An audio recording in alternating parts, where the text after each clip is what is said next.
Hi, I'm Kari. And I'm Kimberly, and this is Coffee and Cocoa, a podcast about reconstructing your family after they've deconstructed their faith. We're a mother and a daughter having conversations from both sides of the faith divide. Today, I wanted to bear my testimony about tulips because tulips are, I don't know if they're my favorite flower, but I love tulips so much. And I love when they start coming out in the stores and they put them out and they just grow all kinds of crazy ways once you can buy them and they're not even bloomed yet. And as they bloom, they do all kinds of funny things and cute things. And I just love tulips. It's kind of silly. I buy tulips every time I go to the store and they make me You happy. do, you do. Is that your favorite flower? Probably not my favorite. I don't know if I could just pick a I favorite, think, but yeah. I'm trying to think if I would guess that because you do buy tulips a lot. uh, especially white ones. One time I bought these I white know. ones that just like I put them in water and they were just really tight in the bud. And as I put them in Hmm. water, they just grew and they kind of like just spun all over the place. The stems just kind of spun all over the place. It was the weirdest thing, but it was so cool. I know that's silly, but it's just So, a little thing that makes me happy. yeah. I would say that I want to bear my testimony on springtime because it might be my favorite season. At the turn of every season, I'm like, this is my favorite season. I get so excited. I love the change. Like even winter, when winter's coming, when it's like, oh, now it's time to like read a book and be cozy and like Christmas time and all of that. But I'm at the part of winter that I do not like. And Right. I'm really excited. Like I keep every time I leave the subway station and it hurts to breathe. Um, I am just am picturing myself. I know in a few months I'm going to get out of work. I'm going to go get a city bike. I'm going to bike down the West Side Highway. It's going to be warm. I'm going to be playing good music. Like life is going to be okay again. But Yes. I'm ready for spring and I love spring. Yeah. Yeah.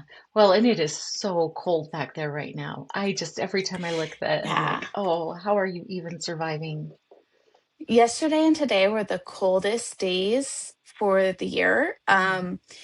In it feels like category, it's not the coldest temperature wise, but the feels like yesterday was -16 and Oh, today was -14. And I'm not a scientist, but I can say it does feel -14. It does feel like my face hurts. oh, Um, but on a positive note, spring will spring will come. come. New York's fabulous in the spring. I'm really excited. I'm thinking about spring a lot lately. Oh, I want to come visit. Yeah, you should come again. Just come each season. Yes. Yes. I love that. So we're kind of having a rough topic today, Mhm. but I think it's something that you and I like talk a lot. We could probably make 5 podcasts about this, Mhm. but we're going to try and just do it in an hour. So we're talking about sexual purity and worthiness and how that has affected us growing up in the church. Yeah. So just starting off, what would you say, like growing up or when you were raising kids, kind of what you were taught around sexual purity? Well, you just don't do it, right? That sex is only for marriage and that sex outside of marriage is a sin that's closest to Mhm. murder, is what I was taught. Um, it said that in the For Strength of Youth pamphlet that the youth are given in the church, that the only sin that is more serious is murder or denying the Holy Ghost, which is interesting. Um, and so it was just, you're not allowed to have sex in any form, and not only not allowed to have sex, but anything like unto it, right?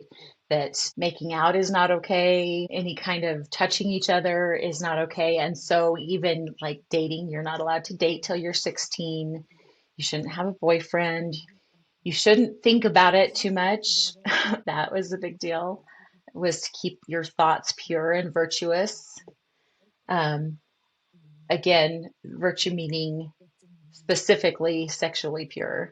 And that was definitely what I tried to teach you guys too, was that sex was only for marriage and that preserving that, saving yourself for marriage would make your marriage more special and that relationship more special. So Mhm. I was also definitely taught that sex inside marriage was good and Yeah. important. So there's that piece of it. What were you taught? Yeah. Or what do you I remember? I mean, that sounds funny because I was the one doing the teaching, right? But But, like, I don't think that's true. Like, I think as we've been having these conversations, like, I've been reflecting a lot on, like, what did my parents teach me and what did the church teach me? And I assumed had the stamp of approval from my parents, mm, you know? Like, I've kind of been separating those things more, which is interesting. yeah, But I would agree, like, when I talk to my friends that also grew up religious, like, all of us have some kind of sense around purity culture and growing up in purity culture. And, I think what's unique about the Mormon church is what you said is like so specific in the rules. You do not date at all until you're 16. And when you're 16, you double date. And we had a rule that like, you couldn't double date the same person over and over again because then that was actually dating. And whenever I tried to explain that to someone who didn't grow up Mormon, they're like, what? And I'm like, yeah. So I had a guy I liked, and we would go on a date, and then we go on a separate date where we're dating other people, and then we go back and have another date where hmm we're dating each other, and that was okay. But not okay because we still were kind of sectioning off together. So it just has so many rules. Even like you were saying, the Strength of Youth pamphlet, they were so specific about do not even be in the horizontal position yeah. with someone the opposite sex, which I think they've changed They since. have. They've changed it, and maybe we can talk about what it says now because it's a lot different, and I think it shows a lot of improvement. But most of the adults that are raising children now were raised with that pamphlet, right? Yeah. That said, Well, and I do remember how you taught me not to make fun of you. I think it was sweet, but you were like, sex is beautiful. Sex is wonderful. Sex is of God. But you should share that with your eternal partner, which I think was a good way to explain it, hmm but also like led to me like wanting it more. doing stuff. No, no, not necessarily, but I did rebel and I did do stuff in high school, but I was terrified because I didn't understand the mechanics really of getting Mm, pregnant. So I didn't have any kind of safe practices around it. yeah, And I was just like, we're doing everything except actual sex. Like, you know, it just gave me weird understandings around it. yeah. Um, Well, and if you look at the and broader culture, there's some really weird understandings of it, right? yeah, I don't know. I don't want to get into actual mechanics of weird things that people do at BYU, but some very strange and obnoxious right. things. And like, are we okay? Are we over the line? Where was the line all Yeah, along? yeah. And also, there is like that kind of like Bridgerton kind of vibes of like, I don't know if you know the first season of Bridgerton, a lot of the plot follows the fact that her mom doesn't tell her how you have children, but actually creates children. Like she keeps like Oh, doing flowery language around it. okay. So it's a huge plot point, but Mormonism's the same in that like you're not really taught a lot about sex. It's kind of like hush hush. It's kind of like it's for your eternal partner after you've been married in the temple, and then after you get married in the temple, you're supposed to be at it, know exactly what you're doing, have all these kids. I think of stories like there's a tall tale that goes around our family about somebody coming in their wedding night with their lingerie over their garments. Oh, And like that's hilarious to our family. But also, if you're 19 getting married and you haven't talked about sex your whole life, how are you supposed to know? yeah. You're told to keep your garments on all the time. Yeah. So that's the thing too, is that it was really a weird experience teaching that to you guys as kids because from my experiences growing up, I knew that you would have boyfriends and you would have feelings and you would have, sexual feelings and all of that kind of stuff. But I think the idea was just to kind of keep the brakes on it as much as possible. But I think also it was a problem because I didn't really teach you anything about it. I didn't teach you anything about consent or about boundaries or about, respecting your own body or about what it was for or anything like that. And that was because I was trying to keep you from becoming curious about it, which obviously, I mean, kids are curious about it. That's just a Yeah. natural And reaction. I think you also weren't prepared to have kids in a digital age where Oh, everyone I know had easy access to porn. And right. I feel like that changes the way that you parent around sex a lot. Yeah. The internet changed the game on me a lot because the way that my parents parented me, there was no way that that was going to work with you guys, and I didn't know anything different. Yeah, you weren't prepared. It felt like I was prepared to be a mom, but nobody was prepared for the internet, right? There was no way to be prepared for that. No, I watched like a whole TED talk about this about like you can't parent in a world that you don't understand, and the internet was a whole different world that parents not only weren't taught how to parent within, but also didn't understand themselves Yeah, enough to parent because we were learning it faster than they were. yeah, that's real. Sorry. So I watch Secret Lives of Mormon Wives. I talk about it with my friends all the time because I'm the local Mormon expert. Um, but this episode came out that everyone was appalled by because Taylor Frankie Paul is talking about her boyfriend cheated on her, but it wasn't clear if he cheated because they weren't officially dating yet, but they were having sex. And they're having this whole argument, and they're having this argument in front of their parents. And her dad says something to her that everyone was appalled by. And I sent you the clip. You Okay. can watch it. It's starting at 1 minute. Okay. So the first minute you don't need to watch, but start at minute one. Okay. It's gonna take me a while to get there. I hear he slept with another girl. He admitted it. I was so sad that I needed space. He went and hooked up with Jenna that very night. I found out and was bawling my eyes out. During the time when I slept with the girl, I hung with Taylor 3 times or 2 times. 2 nights after that, he goes, and Taylor, you're pretty much the only girl I'm seeing. I've trashed him. You come over the next night, me, and then you go and you hang out with another girl, and then he comes the next night and me again. Well, okay. I wasn't lying to you about someone else. Here's the thing. I'm going to be blunt, freaking honest. He just told me that you guys had seen each other 3 times. I don't know Taylor. Before all this. And then you're sitting there telling me that he came over and had sex with you? What does that say about you? I'm not pointing fingers. You guys. That's what I'm saying. I was trash. That it? Or, Yeah, you can end it. She talks a little bit about like how it hurts that she was hurt by this person, and her parents are like, well, what are your opinions on it first? well, it's very typical of the attitude that we have in our culture about the double standard between men and women. Hmm. That's what I'm seeing is that like he's allowed to sleep with whoever he wants to sleep with, but she's supposed to remain clean and pure and not have sex with men. Yeah. I also, because she talks about that, she talks about how I'm coming to my parents about, and they're dramatizing it. It's a Oh yeah. reality TV show, Right. but she's like, I'm coming to my parents. You really hurt me. And her dad is like, yeah, but you met him 3 times and had sex with him. Like, and that's kind of what I'm saying is like, it's kind of a culture of, yeah, but what did you expect? You were unpure. Lots Yeah. of consequences that happen to women. They're like, yeah, but I don't know. You were drinking. This is That's in the what you get. culture Yeah. wide. What were you wearing culture, right?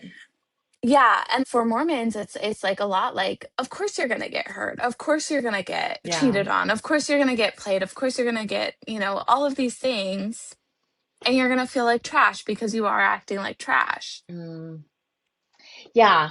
It's it's such a problem. I mean, like I do think I think that this is one of those things that we disagree on, right? Because I don't think that sex should just be casual. I Hmm. think that sex is powerful and it's sharing your body with somebody and it's sharing your emotions with somebody, and I think that that is really a powerful force that can be taken too lightly. Hmm. And I think that we like do you disagree with me about that? I don't think that that is like a truth. Like, I think that you can absolutely feel that way about sex. And if you feel that way about sex, you should have the tools to explore that about yourself and to know how to have sex safely for you. Mm, I think that there are plenty of people that sex feels different to them and how they utilize that as a tool for pleasure or fun or connection mhm, is different. And I think that when you give people and give society and culture at large a one size fits all approach to sex mhm, of like, this should be emotional to you, this should feel important to you, this should be impactful, then you do end up with, well, of course you were hurt. You were just kind of throwing that around. Mm, Whereas, like, my opinion is if you're engaging in intercourse with someone, mm. right, you should be clear on what the boundaries are around that. And the boundary can be, hey, we're just casually having sex, but you shouldn't be casually having sex with somebody else. And if you say to me, I'm not doing that with somebody else, and you do go do that with somebody else, that is hurtful. That does not make you in the wrong for wanting to casually have sex. Well, okay, so this is what I'm seeing is that if we don't have a universal standard of this is what this Mm-hmm. is, and everybody is allowed Mm-hmm. to have their own, which I'm not disagreeing with, Mm-hmm. then that has to be really clearly defined in every situation, right? And I think Mm-hmm. that that's kind of from what I've seen, that's kind of been what people are trying to do Yeah. is really define, okay, have this conversation, have very explicit consent of, like, can I kiss you even kind of thing, right? And I think that that's valid. And part of the drama of this is that she's going to her dad and she knows that he has a different idea of what sex is. Do Mm-hmm. you know what I mean? And so it's kind of putting them in a situation where they have different expectations. I mean, it's basically pressuring this kind of an explosion. And it's kind of not fair, but it's hurtful, right? He should value her more than his opinions Yeah. about sex. Yeah.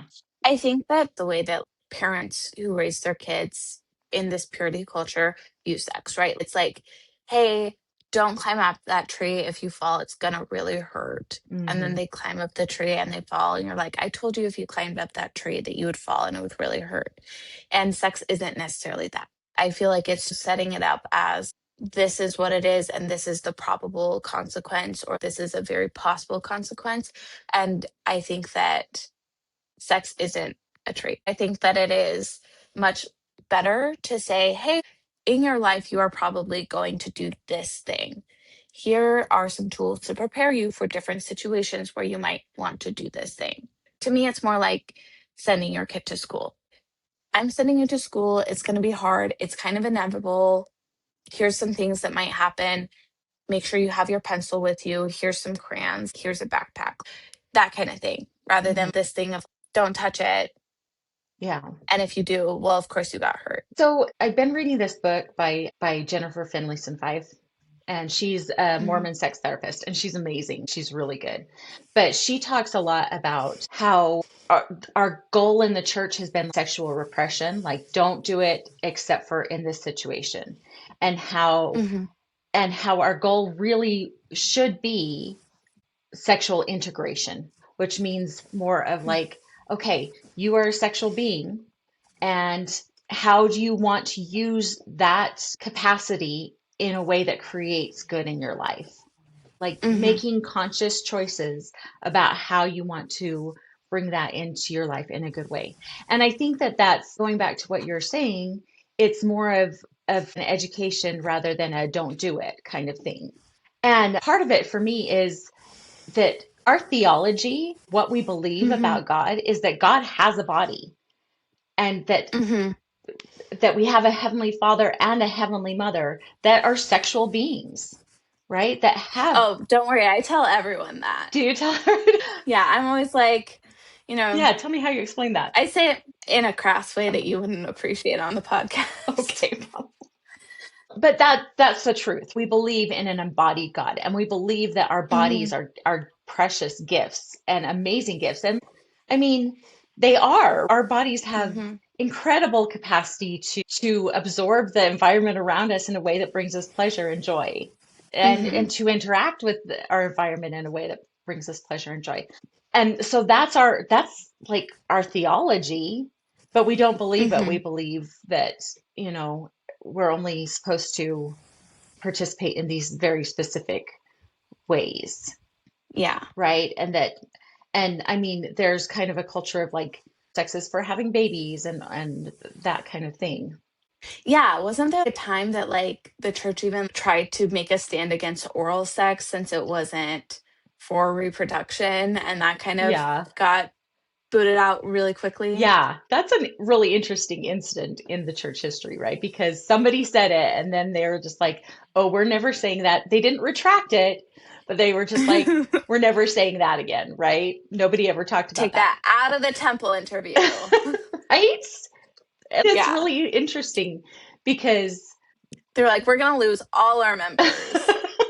no, but there, I think it was just like, okay, nobody wants to ask that in a temple, no bishop Yeah. or wants to be like, okay, We're really getting specific about what you're yeah, we're doing. not going to get Yeah. specific about that. So they walked that back really quick.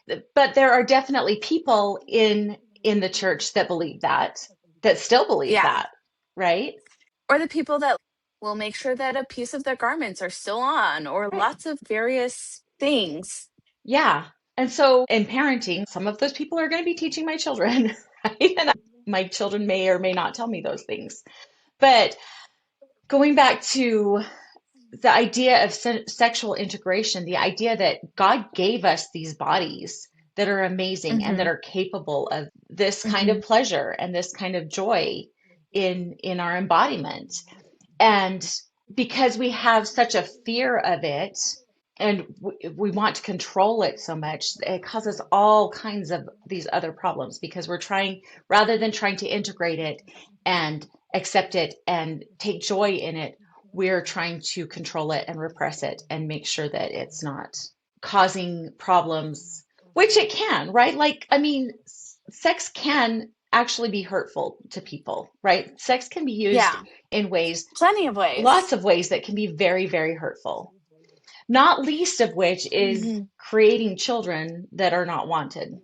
I mean, I think that that's a lot of where the repression came from is because I mean, we're talking historically, like before birth Hmm. control was available, then you have entire people's lives that come into the world unwanted and uncared for, and that's a problem, right? And so if you're thinking of sex as like sex causes babies, then it Hmm. makes sense why they tried to put so many I don't think, constraints around it. yeah. Yeah. I think I disagree with what they are trying to do because I don't think that more babies has ever been a problem for the Mormon church. Um, Famously, they have put multiple women to one man to just keep having babies. I think that it's more about like how much can we control, and if we're controlling this urge that you have constantly, then you're thinking about us constantly. I don't think that that's why it gets repeated from parents to children. I think that what you said, parents are trying to control all of the different ways that you can be hurt by sex, like different diseases, you know pregnancy scares, or having a new responsibility that you weren't expecting, or um, abuse, or Mhm. things like that. But that's not actually repression, like you said, isn't actually how we prevent those Right. things. Repression just doesn't work flat out. Yeah. I had a quote from her. I'm going to read it really quick. Okay. Repression doesn't work. It turns into preoccupation, either the preoccupation of indulgence or the preoccupation of continuing to repress, or the preoccupation that emerges when the marriage is suffering, or, even the relationship is suffering because it lacks spiritual and sexual depth. Um, it not only doesn't work, but it actually really interferes with what our spiritual project really is. And then she talks about that the spiritual project is figuring out, how do I relate to pleasure? How do I relate to embodiment in a Hmm. way that is deeply moral, that creates goodness in my life? And how do I Hmm. relate to my capacity for pleasure in a way that accrues to my well-being and the strength of my relationships? And so, I like that. yeah, I mean, just the idea of sex being, and we can disagree about this, but that sex is a powerful force to create these relationships and to create goodness in your life, Hmm. but it can also be really wildly misused and hurtful. So I think there's a lot of good in having sex within a relationship and all of that, but I think that the repression leading up to when you're getting married Hmm. or sex within a marriage creates, like she said, a lot of So preoccupation with many it. problems. And not only with your relationship with sex, but with your relationship with yourself. I remember feeling so much shame around it all the time. It controlled everything I did, especially once I hit being a teenager and I started getting noticed, even though it wasn't my fault. I remember specifically a time we were in a gas station and I always wore these shorts to go to cheer practice in. Mhm. And we were in the gas station. And I had just gotten back from cheer practice where you were picking me up. We were on the way home and we were getting our, giant Diet Cokes. And we got out of the gas station. We got in the car and you were like, you are not wearing those shorts out again. Mhm. And it was because you had noticed someone staring at me. But Yeah. I think for you, like, again, the urge is to protect and it creates control. And in me, it creates shame. I remember for some reason, this all revolved around cheerleading because I almost couldn't cheer because the uniform wasn't appropriate. Oh, And yeah. I remember like, the shorts or the skirt or whatever, when I got home, I needed to change because it wasn't appropriate to wear that around the Mhm. house. And a lot of shame around like when I was sending pictures of me in a tank top to a boy or things like that. Like I felt that language of like, I am trash for doing this. Yeah, well, and I mean, the narrative in the church is very much about women being the temptress, right? It is very much like men are the sexual actors and women are the acted upon in this situation, right? Yeah. And so with women, it's a lot about protecting and about covering up, about you can become pornography for men, right? Yeah. And it's really damaging for men too, because it's like, okay, well, then you're not as responsible for your urges. It's her fault. And so then you don't feel that need as a man to take responsibility for your feelings and your sexuality. Well, I think to be fair, I do think that men feel a lot of shame around Oh, sex in yeah. the church, especially in my generation with the easy access to porn. I remember a Hmm. friend who also left the church. We were talking and we were kind of digesting things about high school. And he was like, I felt so bad about myself because I would watch porn and I think all day about like not watching porn and don't watch porn again. And then eventually I led into it. And then he was like, did you know that every guy watches porn? And I was like, yeah, I did know that. I did know that that was something that wasn't just you in your, you know, Yeah. trashy little home being so irresponsible and dirty. And like, yeah, that's just a normal urge. And Did you know that as a kid? no, Right. no. And in fact, I think that's what the church makes you feel individually is that this is your own dirty little This is your secret. own, Like, yeah. even things like, I remember looking at myself in a swimsuit and being like, I like my body. And as a woman, there are not a lot of times that you get to feel that in your life. Hmm. And immediately I was like, but we have to cover it up, you know? I can't even enjoy that little like spot in my life where I genuinely felt good, you know? Yeah. It is so sad. But no, I think to your point that not dealing with it on an institutional level, I think that it becomes, okay, there's something wrong with you. And it Hmm. causes a lot of shame Yeah. in both Even men like, and women. Yeah. You need to read this and book like, because she has such a good take on all of it. yeah. Yeah.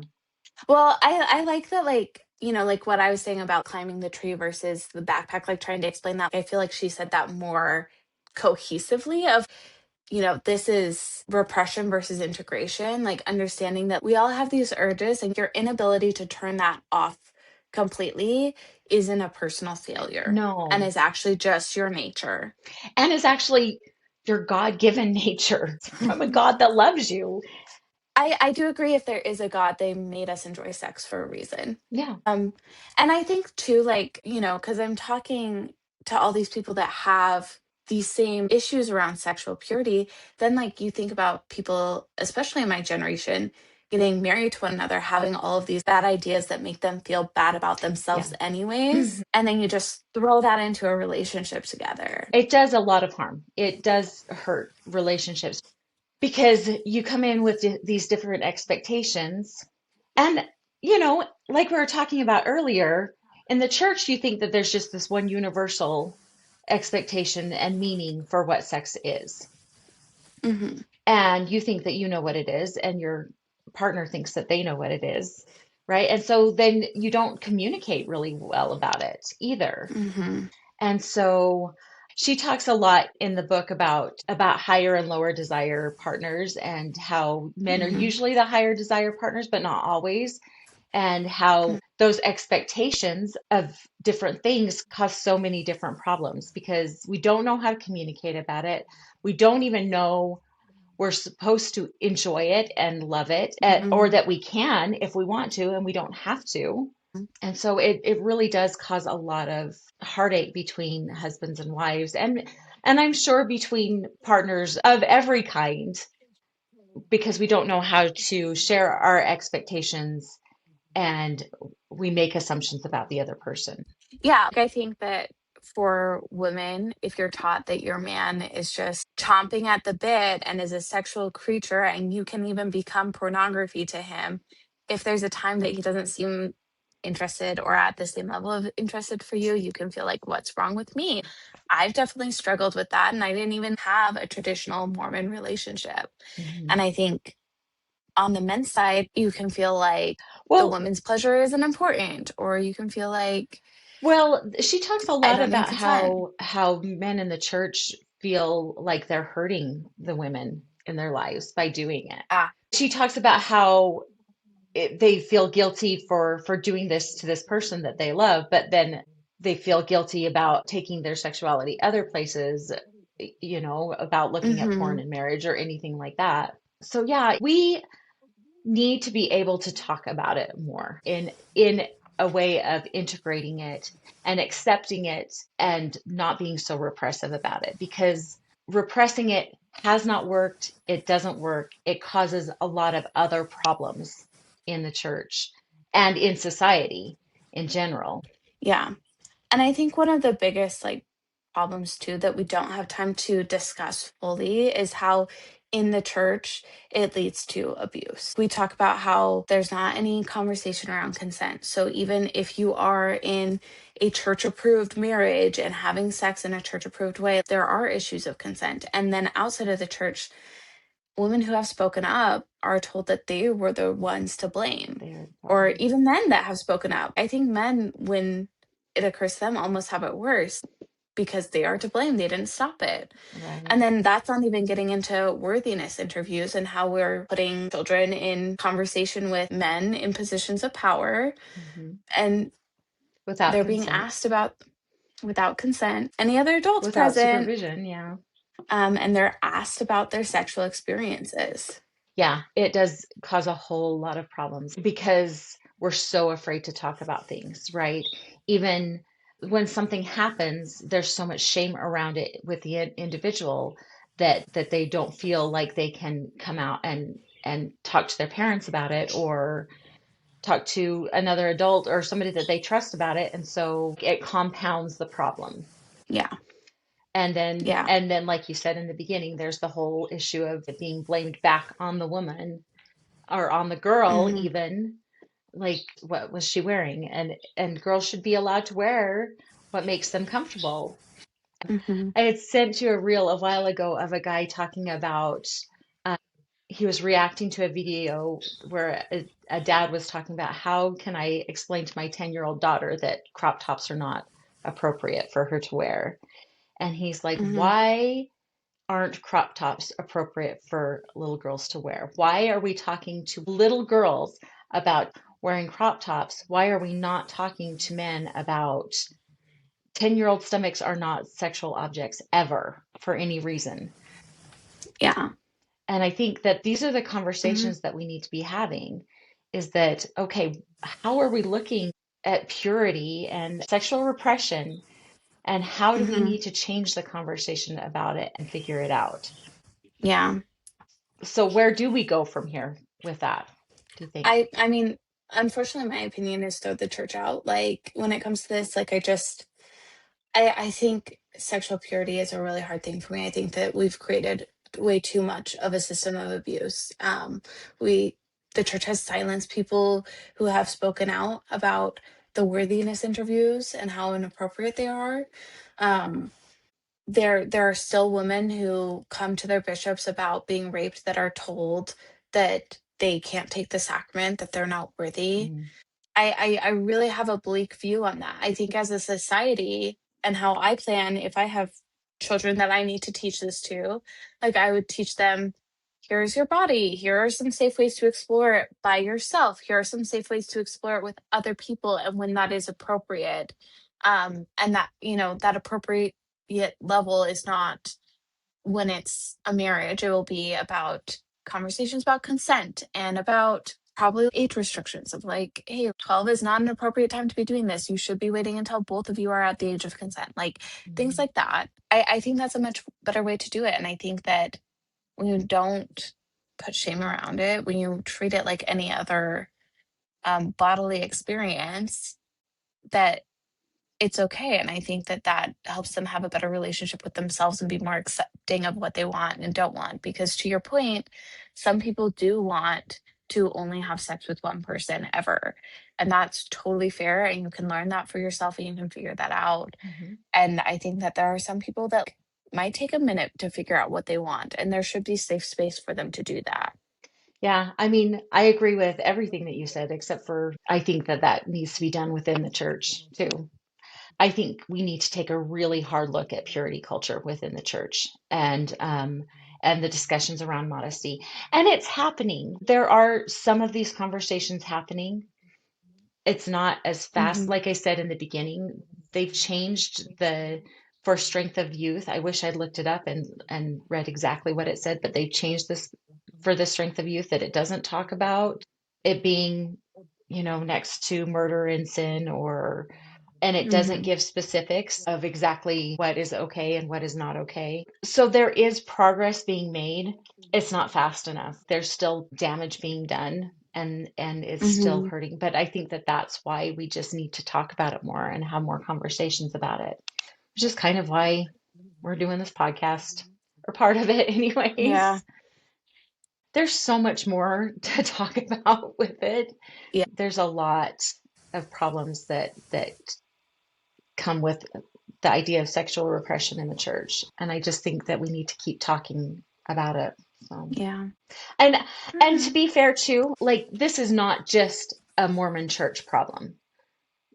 This is almost all institutions, all churches, it has problems like this, Hmm. right? Society has problems like this. And so just saying that it's just a problem with the church, I think is a little bit naive. Like it's not only the church, it's Yeah, society no, in general. it's absolutely a society problem, but through the tools, which are the institutions that are created, and the church is one of those institutions. Hmm. Yeah, it is. Anyways, interesting conversation. Thanks for talking through things with me. Thank you. Love you. I love you.